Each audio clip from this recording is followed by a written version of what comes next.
त्या डीसीबीचं कॅरेक्टर बघा. एकनाथ शिंदे हे अटकेला घाबरून भाजपात गेले. त्याची यासाठी चौकशी व्हायला पाहिजे की त्यांना कोण का अटक करणार होतं आणि त्या अटकेला घाबरून एकनाथ शिंदे भाजपात गेले. मग त्याची चौकशी करणार का यासाठी की देवेंद्र फडणवीस यांनी पोलीस महासंचालकांना हाताशी धरून 2019 साली विरोधी पक्षाचे फोन टॅप केले, त्यांच्यावर पाळत ठेवली, आमदारांना धमक्या द्यायला लावला पोलीस खात्याकडून. हा एक गुन्हा नोंद झाला.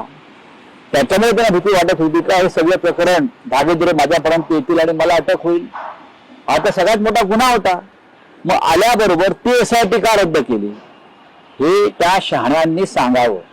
जे पुन्हा परत आले आहेत ना, जे शहाणे, त्यांनी सांगावं की तुम्ही हे सगळे गुन्हे रद्द करून काय मिळवलं. तपास पूर्ण व्हायला पाहिजे होता.